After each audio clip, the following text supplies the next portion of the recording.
Ever find yourself just stuck, losing hours to this endless stream of bad news on your phone?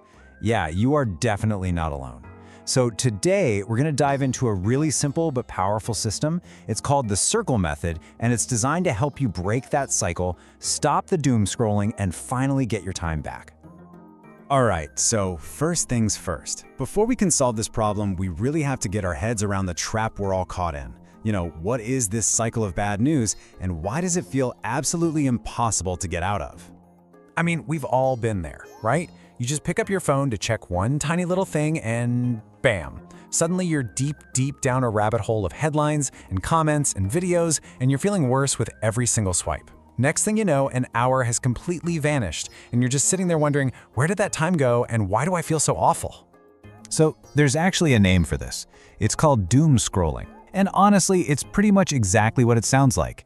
It's that compulsive need to just keep scrolling through endless feeds of bad news, even when you know that news is making you feel sad or anxious or even angry. Okay, so why? Why do we do this to ourselves? I mean, it seems completely illogical, doesn't it? But there's a really powerful psychological loop happening here. Let's actually break down the mechanics of what's going on in our brains that makes it so incredibly hard to just put the phone down.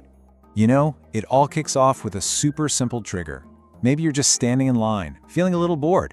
Or maybe you hear a piece of news that's kind of worrying, and you feel that little spike of anxiety, right?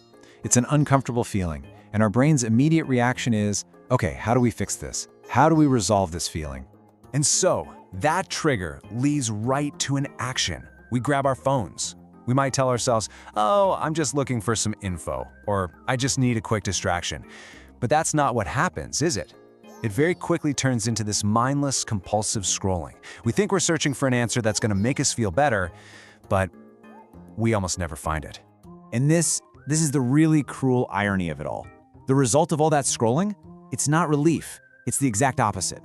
We actually end up with more anxiety and this deep, profound feeling of being powerless.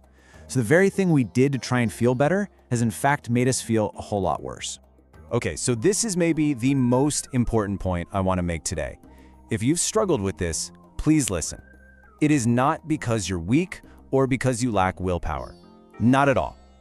Trying to fight this cycle with just sheer force of will, it's like trying to stop a tidal wave with your bare hands. It's just exhausting, and it is completely ineffective.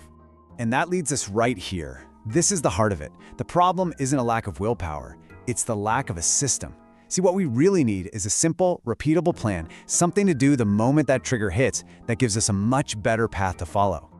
All right, so let's talk about that system. This is exactly where the circle method comes in. Think of it as a deliberate plan, one that's designed to replace that awful, vicious cycle of anxiety with a virtuous one based on intention and being in control. There's this fantastic quote from James Clear, the author of Atomic Habits, that I think just nails it. He says, "You do not rise to the level of your goals, you fall to the level of your systems." And that perfectly captures what we're trying to do here. We're not just making a vague goal to stop doom scrolling. No, we are building a system that makes the better choice the easiest choice. Okay, let's get practical. How does this system actually work in the real world? Well, it breaks down into 4 really simple, super actionable steps that you can literally start using the second this is over. Okay, let's walk through these 4 steps. Step 1 is simply to acknowledge. That's it. Just notice that you're stuck in a scroll. There's no judgment here, no beating yourself up. It's just a simple, oh, look at that, I'm doing the thing again. Then, step 2, interrupt. This has to be a physical pattern break. You've got to put your phone down, and hey, if you can put it in another room, even better, and then stand up. That simple physical action is absolutely key to breaking the mental loop you're in. Step 3 is choose, and honestly, this one is crucial. You have to have a pre-planned 5-minute alternative activity ready to go. It can be anything. Maybe do a few stretches, listen to one of your favorite songs, go water a plant, make a cup of tea. It doesn't matter what it is. The important part is that the choice is already made for you, so there's zero friction. And finally, step 4, reward. After your 5 minutes are up, just take a second, acknowledge what you just accomplished, notice that you probably feel a little bit better, a little more in control. That small feeling of victory, that's what reinforces this new habit and makes it so much easier to do the next time. So what actually happens when you start practicing this? Well, you literally start to rewire your brain's response to that trigger. You're shifting from that negative, draining cycle to a positive, energizing one. Let's take a look at the incredible payoff here. Just look at the contrast here. It's pretty amazing. On one side, you have the doom-scrolling cycle, which leaves you with a reactive and anxious mindset. But with the circle method, you become proactive and intentional. Instead of time being lost and uncontrolled, it becomes reclaimed and purposeful. And maybe most importantly, you trade that drained, stressed out feeling for one where you feel energized and totally back in control. And all of this really brings us to the final and maybe the most important question. Because look, this isn't just about stopping a bad habit. It's about making space for good ones. I mean, think about it. Think of all those 15, 30, even 60-minute chunks of time that you're going to get back every single day. So the question is, what will you do with them?